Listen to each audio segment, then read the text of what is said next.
Tuan-tuan dan puan-puan yang dirahmati Allah SWT, kalau kita perhatikan apa yang saya sampaikan pada hari ini berkaitan dengan ujian kesenangan dan juga kesusahan, sebenarnya semuanya itu adalah untuk mengajar dan mendidik kita. Itulah yang dimaksudkan sebagai tarbiyah. Itulah yang dimaksudkan sebagai pendidikan, untuk mengajar, untuk mendidik hamba-hamba Allah.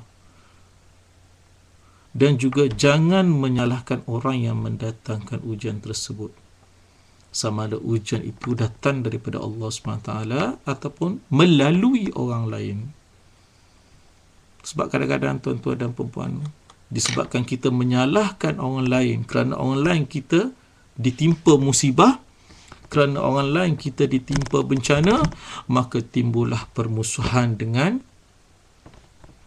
rakan-rakan, maka timbullah rasa tidak puas hati dengan rakan-rakan, maka terputuslah hubungan silaturahim, maka terputuslah hubungan ukhuwah Islamiyah. Di situ sebenarnya, di sebalik ujian yang Allah datangkan melalui manusia juga, perantaranya sebenarnya adalah untuk menguji kita. Adakah kita tetap bersabar dengan mereka, kita meneruskan persahabatan dengan mereka tanpa rasa ada tidak senang hati. Sebab itulah tujuan ujian tadi yang saya masukkan di sini, ujian melalui orang lain tadi, adalah untuk melatih sifat terpuji daripada kalangan kita, untuk melatih sifat terpuji. Siapa yang masukkan sifat terpuji itu, tuan-tuan dan puan-puan? Sifat redha. Kita tawakal, bersangka baik kepada sahabat, bersangka baik kepada rakan-rakan kita, kerana kita mengakui diri kita sebagai hamba Allah yang lemah, dan kita menganggap bahawa itu adalah sebagai ujian daripada Allah SWT. Dan kalau kita perhatikan juga, tuan-tuan dan puan-puan, tujuan ujian itu sebenarnya ialah supaya kita tidak terus sesat dan supaya kita ni cepat-cepat bertaubat. Itu antara benda-benda yang kita kena tengok, kita kena lihat di sebalik ujian Allah berikan kepada kita. Contohnya, Allah beri ujian kepada kita dengan kemewahan, dengan harta kekayaan. Yalah, dah balik daripada UK, pangkat besar, bekerja, pegawai tinggi, duduk dalam aircon, pagi-pagi, balik malam, duit banyak dalam bank, dalam poket banyak, kereta mewah.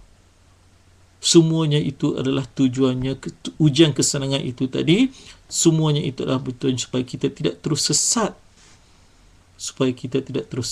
dengan kemewahan yang kita ada. Sebaliknya, kita membawa kemewahan tadi, kita membawa apa yang kita miliki, yang nikmat yang Allah beri tadi, adalah ke arah ke jalan Allah SWT. Dan juga kalau kita perhatikan, ujian yang Allah berikan kepada kita ialah sebenarnya ujian kesusahan. Contohnya ialah tujuannya adalah supaya kita merasai kesusahan yang dialami oleh orang lain, mendidik sifat nak membantu orang lain. Kalau kita perhatikan tokoh jutawan kita kat Malaysia, Syekh Bukhari, bagaimana mak dia mendidik dia. Setiap harta yang dia miliki itu adalah separuhnya adalah daripada harta orang lain, dengan cara dia memberi sedekah kepada orang lain. Daripada kisah dia menyembelih, kerja dia jadi tukang daging, sembelih daging, kerjanya bawa lori dulu sebelum menjadi jutawan. Daripada dia susah sampai dia jutawan sekarang, hartanya adalah untuk infak kepada orang-orang Islam. Inilah menunjukkan kepada kita betapa sifat merasai kesusahan orang lain itu betul-betul terselah dalam diri peribadi Syekh Bukhari tadi. Kalau kita perhatikan tokoh jutawan Malaysia kita, supaya, dan kita faham di sini bahawa tujuan ujian tadi ialah untuk kita mendidik, kita membantu orang-orang yang lain. Dan seterusnya, kalau kita perhatikan, antara paling besar tujuan ujian tadi ialah menilai sejauh mana ketaatan kita kepada Allah SWT. 20%, 30%, kita ada duit RM20, adakah sembahyang kita 100%, sembahyang berjemaah kita? Duit kita RM2, adakah sembahyang kita 50%? So semua itu calculation itu adalah untuk nak memberi contoh kepada kita bahawa sejauh mana kita yakin dengan Allah SWT, dengan ujian yang Allah bagi kepada kita.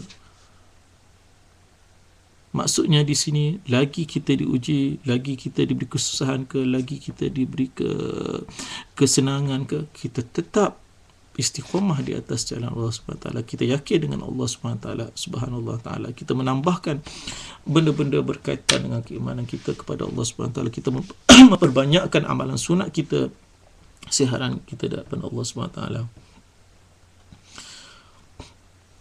Dan antara yang terakhir, tujuan ujian ialah untuk melatih kita sebagai sifat sabar, meninggikan darjat kita di sisi Allah SWT. Kalau kita perhatikan, inilah beza kita dengan para rasul. Kalau rasul meninggikan darjat mereka di sisi Allah SWT, tapi bagi kita orang awam, dengan ujian tadi ialah melatih sifat sabar kita, sifat sabar kita sebagai hamba Allah. Ujian kesenangan dan ujian kesusahan tadi melatih sifat sabar kita, membentuk pribadi yang mulia. Tapi bagi para rasul, ujian tadi ialah untuk meninggikan darjat mereka di sisi Allah SWT. Seperti mana yang kita tengok daripada surah Al-Insyirah awal-awal saya bacakan tadi,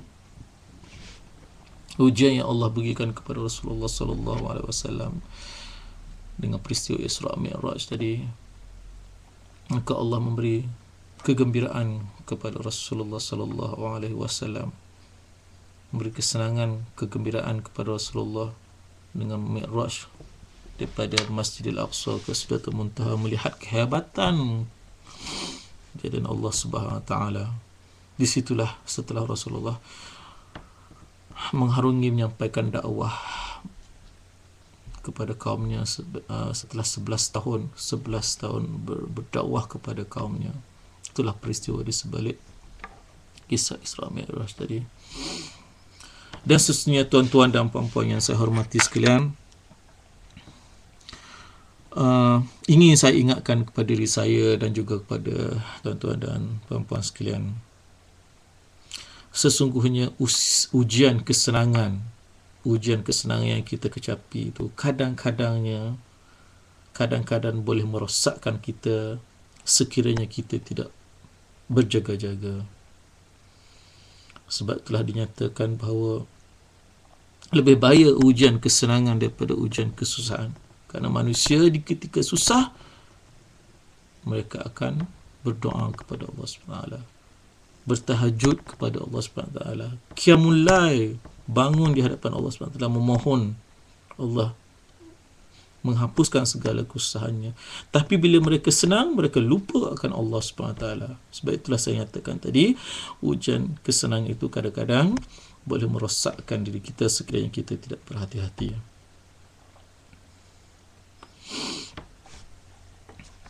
Tuan-tuan dan puan-puan sekalian, kalau kita perhatikan dua jenis ujian kesusahan dan kesenangan tadi, jelas juga daripada peristiwa Nabi Yusuf alaihissalam, bagaimana ketika peristiwa ujian kesusahan yang dihadapi oleh Nabi Yusuf, peristiwa dia dengan adik-beradiknya, bagaimana mereka melemparkannya dalam telaga, bagaimana kapilah orang musafir jumpa Nabi Yusuf di dalam telaga. Itu adalah merupakan ujian-ujian yang dihadapi, ujian kesusahan yang dihadapi oleh Nabi Yusuf alaihissalam.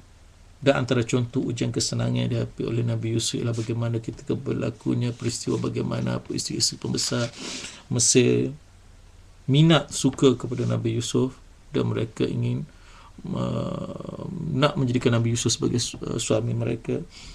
Itu antara contoh-contoh ujian yang dihadapi oleh Nabi-Nabi kita. Itu contohnya Nabi Yusuf alaihissalam, yang nak menunjukkan kepada kita bahawa bukan kita saja umat manusia pada hari ini, umat Nabi Muhammad pada hari ini yang menerima ujian kesenangan, ujian kesusahan, tetapi umat-umat terdahulu, Nabi-Nabi terdahulu, Nabi Yusuf sendiri menerima ujian kesusahan dan kesenangan, yang semuanya itu adalah untuk mendekatkan diri kepada Allah, untuk kita tahu, untuk Allah tahu bahawa di